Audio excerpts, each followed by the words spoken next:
ئاوازدانەرەکەی ڕەقیب کورت پەروەرە لە سێدارە دراوەکە. ڕەنگە ئەوە ڕۆژێک بۆ هەر یەکێکمان بوو بێتە پرسیار کە سرودی ئەی ڕەقیب چۆن دانرا و بۆچی بوو بە مارشێکی نیشتیمانی. پێشتر زۆر کەس باسی لەوە کردووە کە ئەوە ئاوازێکی ئەرمەنیە یاخود ئازەریە.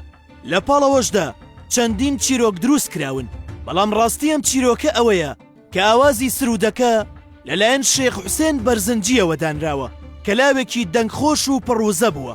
چیرۆکەکەشی لەو کاتەوە دەست پێ دەکات کە دڵداری شاعیر کە خاوەنی هۆنراوەی ئەی ڕەقیب بووە بۆ خوێندن دەچێتە کەرکووک، لەوێ لەگەڵ شێخ حوسێن بەرزنجی دەبنە دۆست و ئەو ئاوازە تایبەتە بۆ هۆنراوەکەی دادەنێت.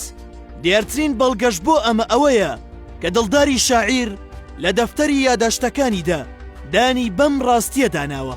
هەروەها مەسعود محەممەدی نووسەر و ئەدیب بازدەوە دەکات کە بۆ یەکەم جار لە ئاهەنگێکی نەورۆزدا ئەم سرودەی بە دەنگە تایبەتەکەی حوسێن بەرزنجی بیستووە.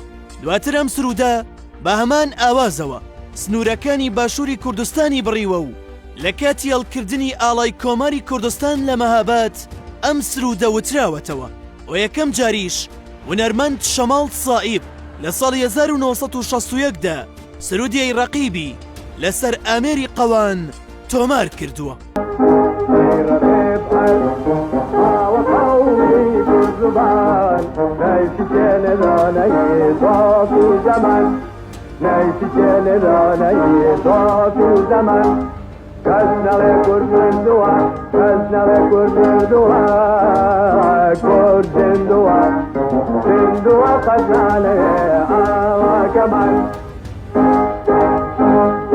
بەم جۆرە ئاوازە سیحراویەکەی حوسێن بەرزنجی وای کرد کە سرودەکەی بچێتە سەرزاری قوتابیان و خەڵکی ئاسایی و جێی خۆی لە مێژوودا بکاتەوە.